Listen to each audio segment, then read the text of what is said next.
대출 규제 노, 소액 투자 가능, 열채가 있어도 종부세가 0원, 매월 현금 흐름의 시세 차이까지 얻을 수 있다면 좋은 투자처라고 생각하시나요? 안녕하세요. 부자엄마 생존기입니다.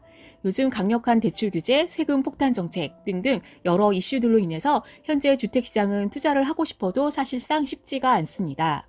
1주택 이상자는 대출이 아예 안 되고 있고 기존 1주택자일지라도 상급지인 9억 아파트 정도로 갈아타고자 할 때 드는 비용을 보았더니 취득세만 해도 2,970만 원, 복비가 900만 원 정도 듭니다. 취득하는 데에만 총 4천만 원 정도가 들고 게다가 이사비와 종부세 등을 합친다면 한 번 이동으로 인해 지출하는 비용이 그냥 앉아서 최소 4천만 원 이상 부담해야 하는 현실에 맞닥뜨리곤 합니다. 그래서 많은 투자자들이 주택을 벗어나 좋은 투자처를 찾고 이미 움직이고 있습니다. 그래서 오늘은 그 이야기를 한번 드려보려고 합니다. 지식산업센터 많이 들어보셨지요? 강력한 부동산 규제 정책 속에서도 지식산업센터는 오히려 국가에서 여러 세금 혜택과 대출 혜택 등을 주면서 장려를 해주고 있습니다. 그래서 이미 발빠른 투자자들은 지식산업센터로 이동을 하였고 이미 많은 수익을 보았던 것도 사실입니다. 지사는 지금도 역시 좋은 투자처로 관심을 받고 있는 것이 맞습니다만 지금 하는 것이 좀 늦은 것은 아닌지 상가처럼 공실이 나서 위험한 투자처는 아닐지 조심스러운 것도 사실입니다. 그럼에도 불구하고 왜 사람들이 여전히 지식산업센터에 관심을 갖고 투자금이 유입되고 있는지 그 이유에 대해서 분명 알아둘 필요는 있습니다. 다수의 발빠르고 똑똑한 투자자들이 움직이고 있는 데에는 분명 그 이유가 있기 때문인데요. 여러분께서 어떻게 활용하면 좋을지에 대한 부분도 뒷부분에 자세히 말씀드리도록 하겠습니다. 끝까지 잘 들어보시고 진짜 부동산 공부를 하실 수 있는 좋은 기회로 삼으셨으면 좋겠습니다.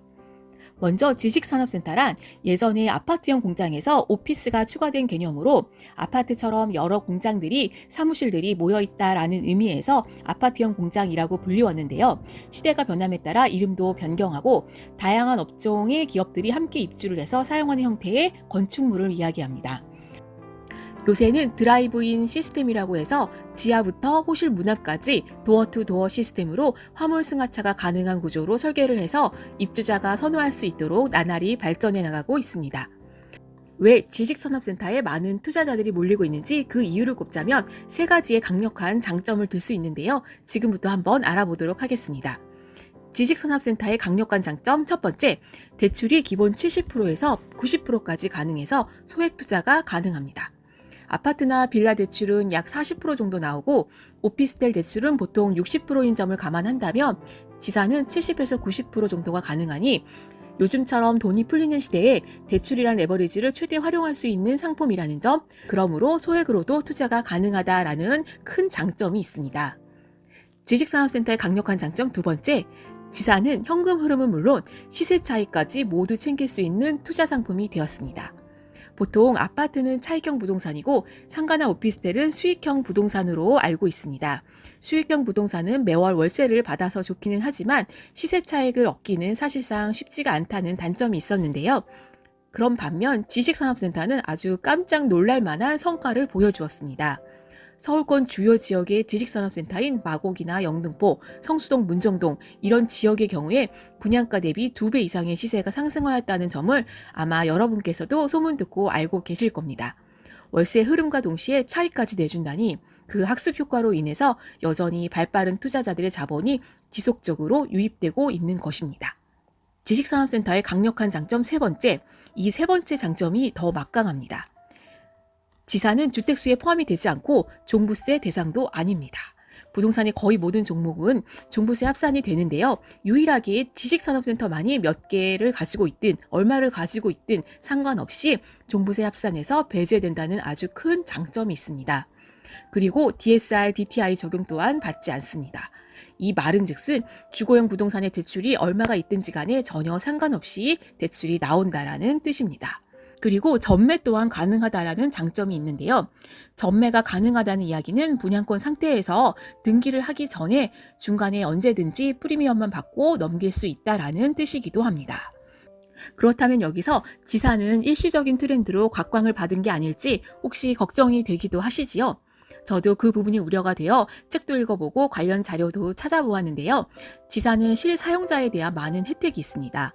먼저 대출이 많이 나오고 취득세 감면 등 세금 혜택이 많습니다.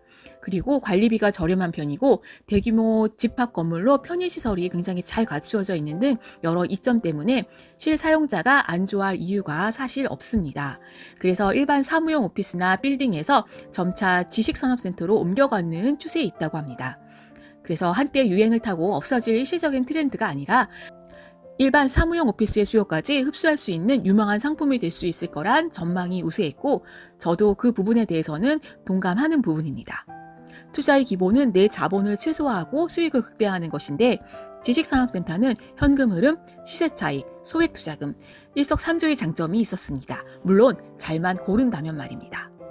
지금까지는 지식산업센터의 전반적인 특징에 대해서 말씀드렸고요. 지금부터는 향동 GL 메트로시티 지식산업센터는 과연 어떨지 한번 알아보도록 하겠습니다. 가장 먼저 서울 최인접지로 서울 진입이 5분 내로 가능한 위치로 지리적 이점이 있습니다. 북쪽으로는 고양시 원흥지구가 있고요. 동쪽으로는 은평구, 서쪽으로는 3기 신도시인 창릉 신도시가 예정되어 있습니다. 남쪽으로는 마포구와 맞닿아 있어서 행정구역상 고양시에 속해 있지만 실제 위치는 서울과 매우 가까워서 전화번호 국번도 02를 사용하는 준서울에 해당하는 지역입니다. 바로 옆에 수색이나 상암과 서울 접근성이 뛰어나지만 훨씬 저렴한 분양가로 많은 관심을 받았던 지역이기도 합니다. 또한 교통 호재가 많이 있습니다. 고양선이 향동지구역에 예정되어 있고 GTX 노선인 대곡역과 연신내역과도 매우 인접해 있습니다.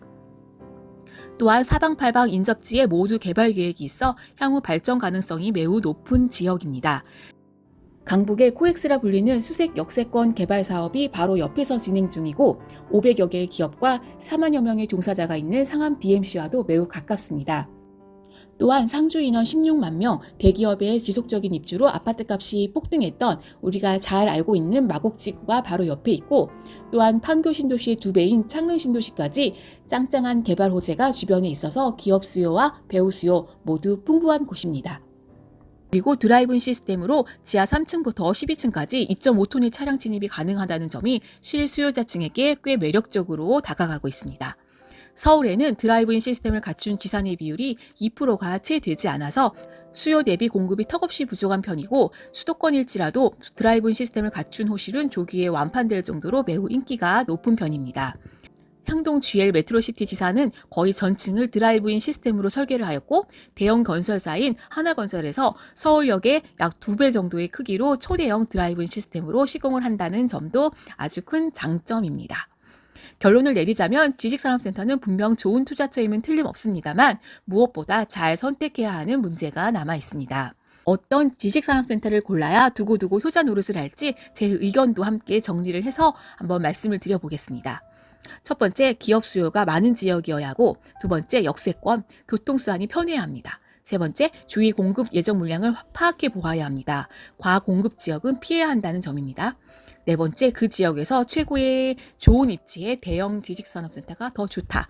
그리고 다섯 번째, 앞으로 개발 호재가 풍부한 곳이 좋다. 여섯 번째, 추후 아파트 가격이 오르는 지역이면 지식산업센터도 함께 오를 가능성이 높다. 위 6가지 사항을 참고해 보시면 더 좋을 것 같고 지산을 고르는 관점은 우리가 아파트를 고를 때와 크게 다르지 않다라고 생각하시면서 조사를 해보시면 좋을 것 같습니다. 여러 설명을 드렸지만 잘 모르시겠다고요? 이럴 때 제가 하는 방법을 말씀드려 보겠습니다. 먼저 주말에 드라이브 삼아 방문을 해보셔도 좋고요. 일단 전화를 해봅니다. 전화를 해서 궁금한 것들을 이것저것 물어봅니다. 2곳, 3곳, 4곳 이렇게 물어보시다 보면 공통적으로 이야기하는 부분이 있고 어느 정도 감이 오실 겁니다. 꼭 사야 해서 전화를 하는 것이 아니라 그냥 한번 가볍게 알아보는 것입니다. 그렇게 하나씩 알아가면서 누적해 가는 것입니다.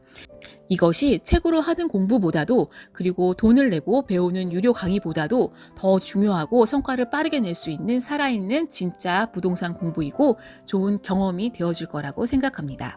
그리고 꼭 하셔야 할 것이 있습니다. 선택을 하셨든 안 하셨든 내가 직접 부동산에서 듣고 가보고 판단을 해보고 나중에 그 결과가 어떻게 되었는지 꼭 지켜보시는 것입니다. 이런 경험이 하나 둘씩 누적된다면 좋은 투자처를 그 누구보다 빠르고 정확하게 찾아내실 수 있으실 거라고 확신합니다. 광고 협찬 영상으로 물건을 추천하는 영상이 아님을 다시 한번 말씀을 드리고요. 이번 기회를 통해서 지산에 대해서 하나씩 알아가시면서 진짜 부동산 공부를 하시는 시간이 되시길 바랍니다. 오늘도 긴 영상 끝까지 들어주셔서 감사합니다. 다음에 더 좋은 영상 준비해서 또 찾아뵙겠습니다. 감사합니다.